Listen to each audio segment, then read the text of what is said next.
আনসারী বলে, নবী গো, মায়ার নবী,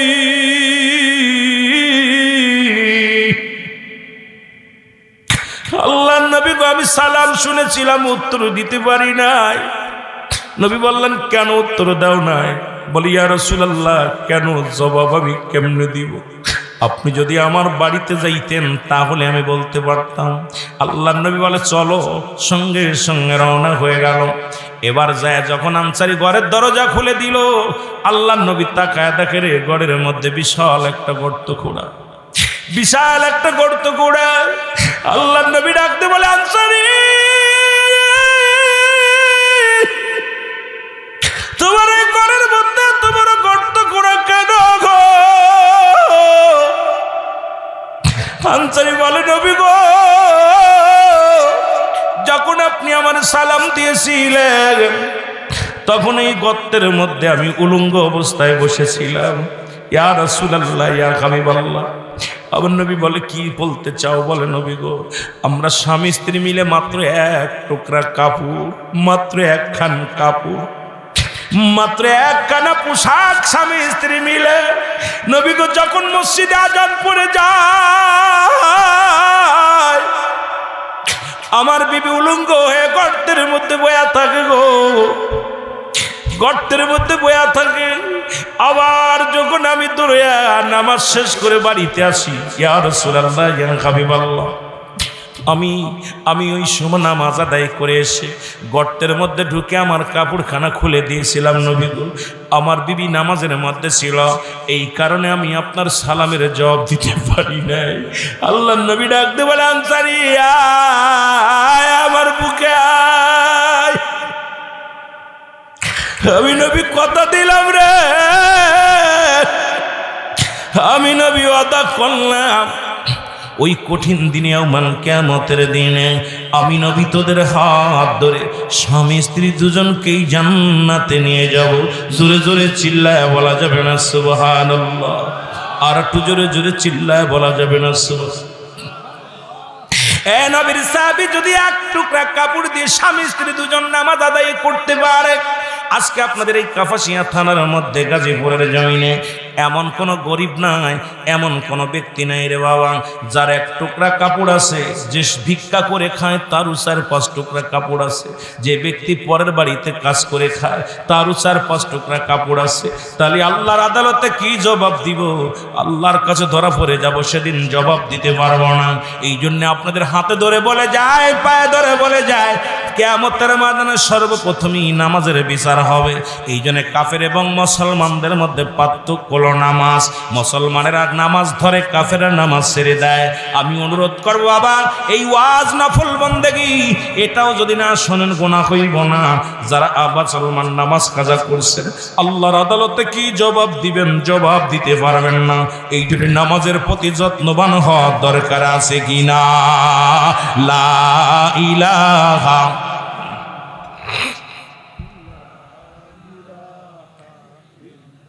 বাবারে জোরে, লা ইলাহা, জোরে লা ইলাহা,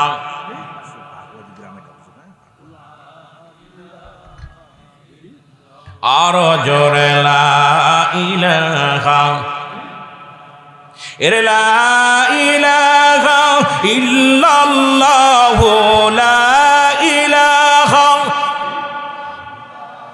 মুহাম্মাদুর রাসূলুল্লাহ, লা ইলাহা। আর একটু জোরে বলেন আল্লাহু আকবার। আল্লাহ শিখায় দিল দোয়া করার জন্য, অথচ আমাদের ছেলেরা কোনো দোয়া করতে পারে না। ইন্তেকালের পরে পিতামাতার 14টা হক থাকে রে মুসলমান। ইন্তেকালের পরে 7টা, দুনিয়ায় 7টা, জীবিত থাকতে 7টা। তার মধ্যে 1 নাম্বার হলো সওয়াব রেসানি করা, 2 নাম্বার তাদের জন্য মাগফিরাত কামনা করা, 7 নাম্বার হলো সময় করে তাদের কবরটা জিয়ারত করা, তাদের জন্য কবর জিয়ারত করে আল্লাহর দরবারে প্রার্থনা করা। এমন এর মধ্যে আসি বছরে একদিন আব্বা আমার কবরের পাশে যাই না গো। আরে বাবা, তুমিও মারা যাবা, তোমারও কবরে শুয়ে দিবে, তোমার ছেলেও যাবে না। সেদিন মজা বুঝবা, সেদিন ওই কবরের মধ্যে শুয়ে শুয়ে শুধু কাঁদবা। আর আল্লাহ, দুনিয়ার জিন্দেগিতে এত সন্তান আদি রেখে আসলাম, আল্লাহ আজকে আমি কবরে বড় অসহায় হয়ে আছি, আজকে আমার কেউ নাই, আমার কেউ নাই। আর সেদিন উপায় থাকবে না, কোনো বন্ধু বান্ধব পাবি না। এই জন্যে বেশি বেশি করে তোমার সন্তানের সামনে তোমার বাবা মার কবরের পাশে বেশি বেশি করে যাও, যাতে করে তোমার সন্তানেরাও তোমার ইন্তেকালের পরে বেশি বেশি কবরের পাশে যায়। জোরে বলেন ঠিক কিনা? ওই যে মাসালা পেয়েছে, রাসূল প্রথম জীবনে বারণ করেছিল তোমরা বেশি কবরের কাছে কবর জিয়ারত করো না। নবীজি প্রথম জীবনে নিষেধ করেছে। আমাদের ভিতর কি ফ্যাট ফ্যাট দেখেন, ফ্যাকরা বাচ্ছে। এখনো মৌলবীরা স্থানে ওইটা পড়ছে, হাদিসটা পড়ছে। এর পরের হাদিস যে কি বললো, নবীজি বলছে তোমরা কবর জিয়ারত করো না, কবরের কাছে যেও না। কারণ ওই কবরের কাছে গেলে মানুষ কি হবে, কবর পূজারি করবে। শেষ জীবনে বলছে তোমরা বেশি বেশি কবর জিয়ারত করো, কারণ কবরের কাছে গেলে মানুষের মোহ কেটে যায়, মানুষের ভিতরে মরণের ভয় আসে। কারণ আপনি যত কবরের কাছে যাবেন তত আপনার ভিতরে একটা ভয় আসবে। যেটা বলেন ঠিক কিনা? নবীজি বলছে কি আর ওরা করে কি? প্রথম জীবনে বারণ করছে। নবী প্রথম জীবনে দেখছে মানুষ কবর পূজা শুরু করছে। আব্বা মা মারা গেলে কবরের কাছে সিজদা মারছে, বয়া বয়া তারা কি করছে, ওই না আপনার ওই বয়া বয়া তারা ওই ভগবান আল্লাহর সিজদা সেটা বাদ দিয়ে ওরা মা বাপের সিজদা করছে। এগুলো দেখে নবীজি বলছে খবরদার তোমরা কবরের পাশে যাবা না, কবরের পাশে যাবা না। নবীজি বা শেষ জীবনে বলছে তোমরা বেশি বেশি যাও, জিয়ারত করো, সিজদা না। কারণ আল্লাহ বলেন কুল হুয়াল্লাহু আহাদ আল্লাহুস সামাদ লাম ইয়ালিদ ওয়া লাম ইউলাদ ওয়া লাম ইয়াকুল লাহু কুফুয়ান আহাদ। আমি আয়াত এই সূরাটা দিয়া শুরু করেছিলাম আলোচনা। আল্লাহ ডাকতে বলে হাবিব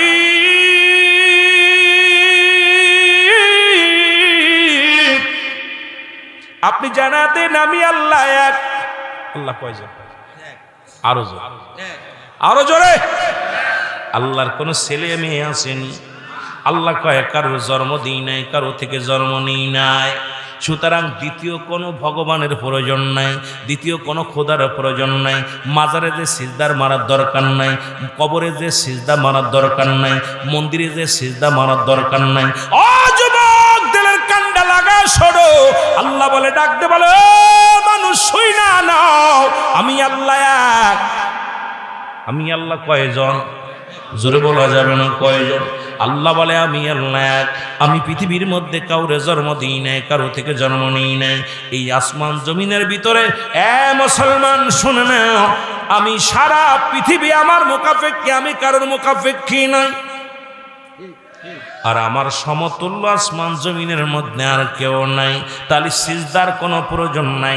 সিজদা দিব আমরা আল্লাহ। আর আল্লাহ কয়লা কখন ইল্লা ব্যতীত। হুজুর মানে হাজির নাজির, কল মানে আত্মা, সলাত মানে নামাজ।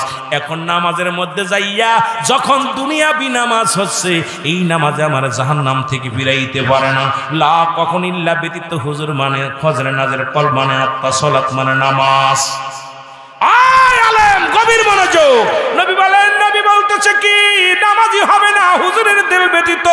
আল্লাহকে যতক্ষণ পর্যন্ত হাতের নাদের সিজদা না করতে পারবা গো, এই জিন্দেগি তোমার বরবাদ হয়ে যাবে।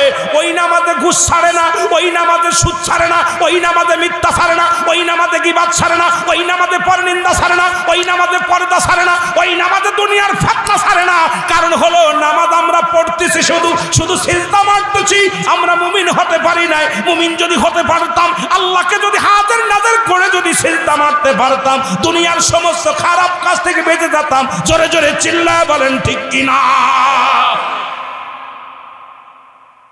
এত সহজ? কঠিন জিন্দেগিটা, কঠিন। নামাজ, নামাজও পড়তেছি, অন্যায় করতেছি, নামাজও পড়তে চুরি করতেছি, নামাজ পড়তে বাটপারি করতেছি, নামাজ পড়তে মিথ্যা বলতেছি। বাবা এক আল্লাহ কি মসজিদে থাকে? আল্লাহ কোথায়? আল্লাহর একটা বাড়ি আছে। সেই বাড়িটা কোথায় জানেন? আপনারা জানেন আল্লাহর বাড়ি? এই আল্লাহর ঘর আছে, বাড়ি আছে, জানেন? কথা কয় না কেন? আছে, জানেন? কোথায়? কোথায়? কেডা জনের পাশে কথা, কেডা কথা? বাবা ধন্যবাদ। আফি আনফুসিকুম আফালা তুবসিরুন। এই কুরআন, কুরআন কি বলে শোন। কুরআন বলে হে দুনিয়ার মানুষ যারা মুমিন মুত্তাকি, আমি আল্লাহ তাদের কলবের মধ্যে আমার একটা জায়গা আছে, মুমিনের কলব। সুবহানাল্লাহ বলেন না? মুমিন, মুমিনের কলব, মুসলমান না। মুসলমান না মুমিন হওয়া লাগবে। মুমিন হওয়া বড় কঠিন। আর মুমিন জাহান্নামে যাবে না। মুমিনে যার ভিতরে আল্লাহ বিরাজ করে, আল্লাহ খালি মনে করি মসজিদে আল্লাহ আছে, খালি মসজিদে সুবহানাল্লাহ সুবহানাল্লাহ বলি, সুবহানাল্লাহ আজিম বলি, আল্লাহু আকবার বলি, আর বাইরে সুবরি চুরি করি, মানুষ পরের ফসল খাওয়ায়, মালে ভেজাল দিই, আপনার ওজনে কম দিই, জোরে কন্যা ঠিক কিনা? মনে করি খালি মসজিদে আল্লাহ আছে আর কোথাও নাই। আল্লাহকে আমি থাকি মুমিনের কলবে।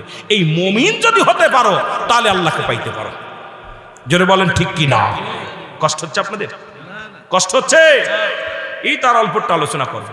কষ্ট দিয়েছে আপনারা 5 দিন ব্যাপী মাহফিল, সেহেতু 11:30 ছেড়ে দেওয়া উত্তম।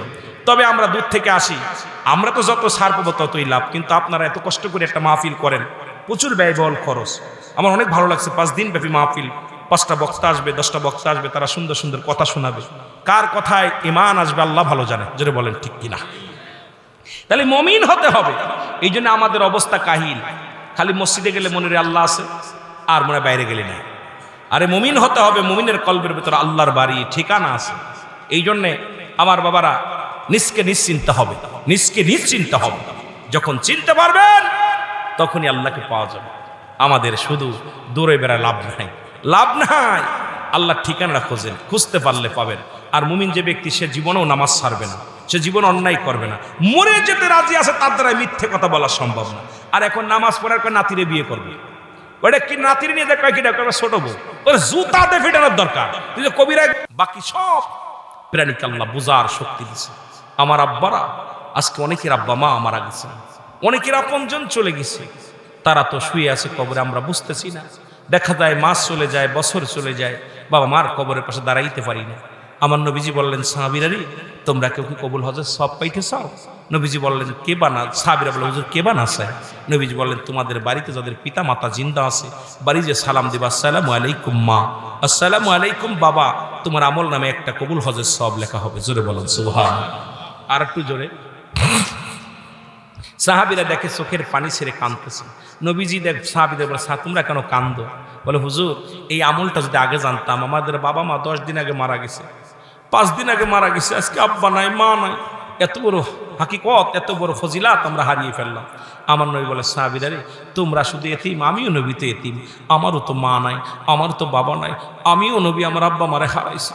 মাত্র 6 মাস যখন আমি মায়ের গর্ভে আব্বাকে হারাইছি, 6 বছর যখন বয়স মাকে হারাইছি, 6 বছর 7 মাস যখন দাদাকে হারিয়েছি, আমার মতো কেউ এতিম আসো? আমার আল্লাহ বলে, জিবরিল আমিন আমার হাবিবের চোখ দিয়ে পানি বাইর হয়। নবী সাহাবীরা কান্দে, যাও যাদের আব্বা নাই মা নাই তাদের জন্য দোয়া শিখিয়ে দিয়েছে, রব্বির গামহুমা কামা রব্বায়ানি সাগীরা। জোরে জোরে বলেন, রব্বির গামহুমা কামা রব্বায়ানি সাগীরা। সুবহানাল্লাহ।